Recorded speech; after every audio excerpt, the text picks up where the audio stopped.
नमस्कार दोस्तों, रोहिलोक बिहार समाचार में आपका स्वागत है। आइए जानते हैं आज की 20 ताजा और काम की खबरों को। लेकिन खबरों में आगे बढ़ने से पहले आपसे अनुरोध है कि कृपया इस वीडियो को एक प्यारा सा लाइक कर दीजिए। साथ ही चैनल पर नए आए हैं तो चैनल को सब्सक्राइब कर लीजिए और बेल आइकन को दबाकर उसे ऑल पर सेलेक्ट कर दीजिए। तो चलिए शुरू करते हैं आज के न्यूज। बिहार के सरकारी स्कूलों की स्थिति सुधारने की कवायद तेजी से चल रही है।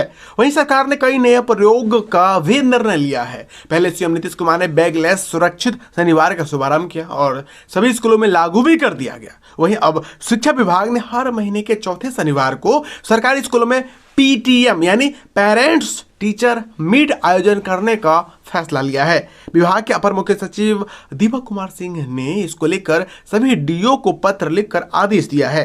अब सभी स्कूलों में हर माह के चौथे शनिवार को शिक्षक और अभिभावकों के बीच बातचीत हो, जिसको लेकर संगोष्ठी का आयोजन कराना अनिवार्य होगा। शिक्षा विभाग का मानना है कि अभिभावक संगोष्ठी में भाग लेंगे तो बच्चों में भी निखार आएगा। साथ ही बच्चों की बेहतरी के लिए वो अपनी राय भी दे सकेंगे, जिस पर अमल किया जाएगा। इस बैठक में मुख्य रूप से शैक्षिक स्थिति, होमवर्क, शिष्टाचार से जुड़े मुद्दे पर बात होगी और शिक्षक अभिभावक दोनों बैठकर नई रणनीति भी बना सकते हैं। बिहार के सभी जिलों में ड्रोन उड़ाने के लिए जोन तय किए जाएंगे। ड्रोन के बढ़ते इस्तेमाल और भविष्य में इसकी सेवा विस्तार को देखते हुए पुलिस मुख्यालय ने इस बाबत तैयारी शुरू कर दी है। इसके तहत राज्य में ड्रोन के लिए फ्लाइंग जोन यानी उड़ान क्षेत्र तय करने पर विचार चल रहा है। इन जोन को रंगों के नाम पर 3 श्रेणी रेड, येलो और ग्रीन जोन में बांटा जाएगा। जोन चिन्हित करने के बाद इसकी मैपिंग भी कराई जाएगी ताकि जोन के हिसाब से ऑनलाइन नक्शा तैयार कराया जा सके। एयरपोर्ट, देशी सीमा और संवेदनशील इलाकों को रेड जोन में रखा जाएगा। यहां ड्रोन की उड़ान की अनुमति नहीं होगी। येलो जोन में ऐसे इलाके आएंगे जहां ड्रोन उड़ाने के लिए हवाई यातायात नियंत्रण प्राधिकरण से अनुमति की आवश्यकता होगी। इसमें एयरपोर्ट से कुछ किलोमीटर के दायरे में आने वाला क्षेत्र होगा। इसके अलावा ग्रीन जोन ड्रोन के लिए सबसे सुरक्षित होगा। यहाँ ड्रोन उड़ाने के लिए अनुमति की आवश्यकता नहीं होगी। यहाँ बस यह ख्याल रखना होगा कि ड्रोन की ऊंचाई एक निश्चित सीमा तक ही हो।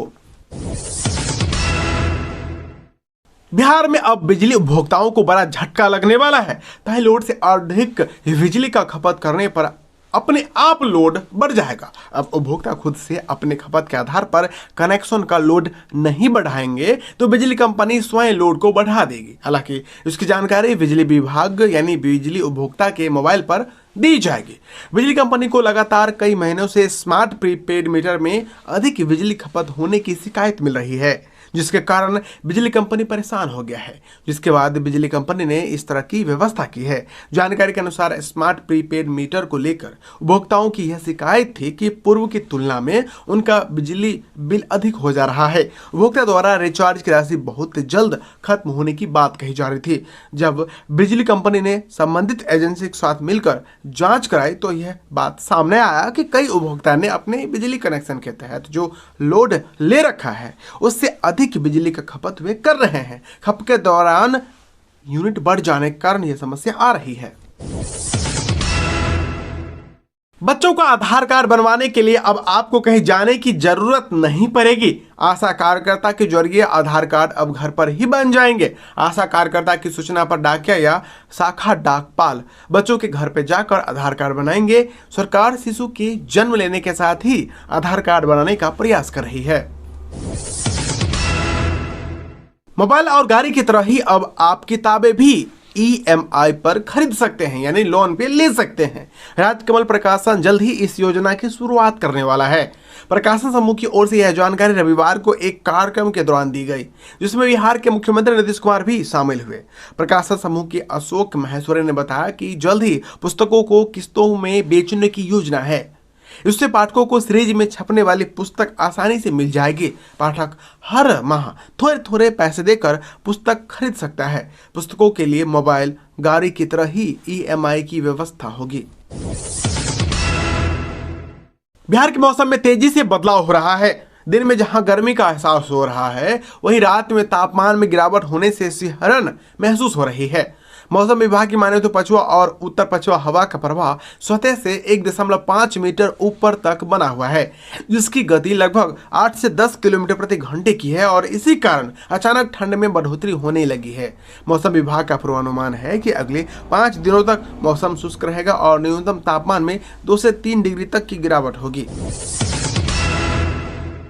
बिहार के केंद्रीय चयन पर्षद यानी CSBC ने मद्य निषेध उत्पाद एवं निबंधन विभाग में कांस्टेबल पदों के लिए वैकेंसी निकाली है। इन पदों की भर्ती के लिए जॉब नोटिफिकेशन जारी किया है। अगर आप इन पदों पर आवेदन करना चाहते हैं और योग्यता रखते हैं तो आपके लिए सुनहरा मौका है। एप्लीकेशन की प्रक्रिया 14 नवंबर से शुरू होगी। एप्लीकेशन की लास्ट डेट 14 दिसंबर 2022 है। रजिस्ट्रेशन करने के लिए उम्मीदवारों को ऑफिशियल वेबसाइट csbc.bih.nih.in पर जाना होगा। इस भर्ती अभियान के तहत कुल 689 पदों को भरा जाना है।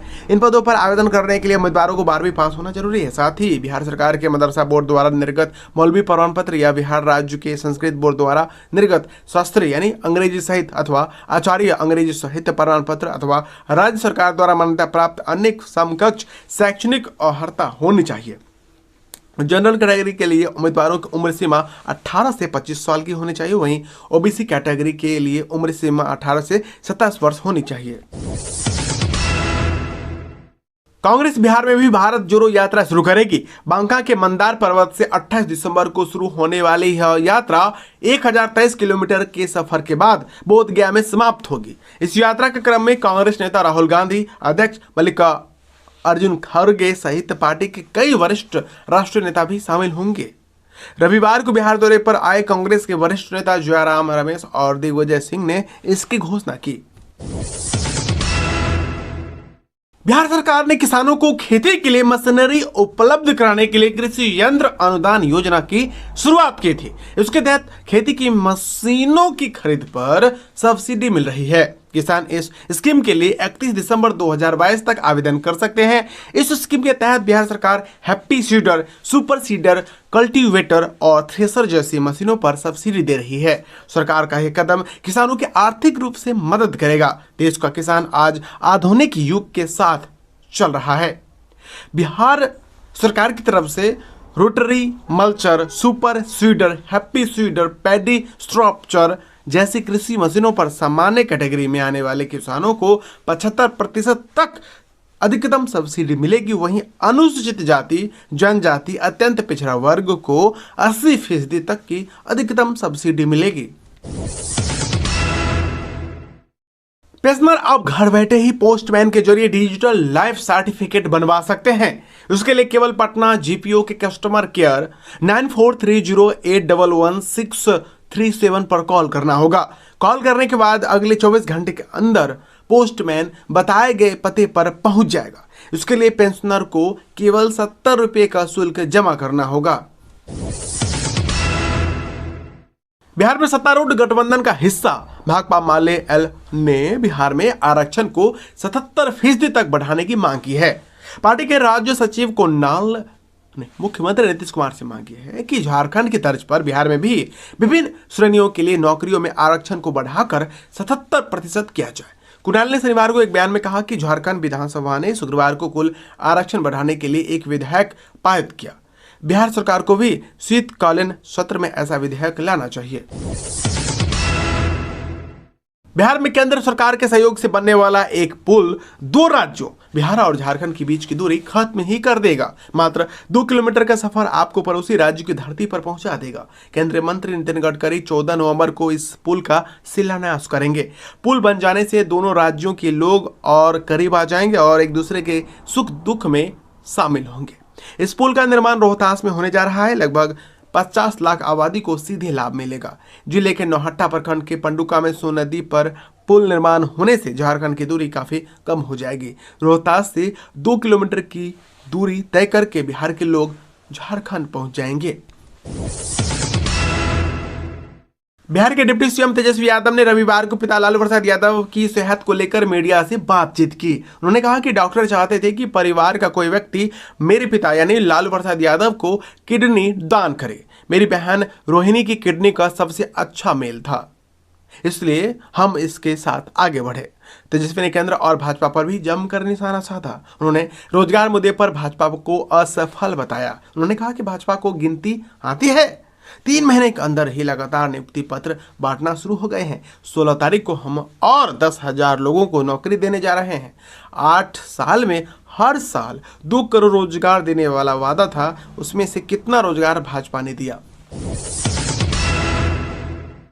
बिहार के बेतिया के नवलपुर की रोहुआ नदी में अजीबोगरीब मछली मिली है। इस मछली की 4 आंखें और हवाई जहाज जैसे पंख हैं।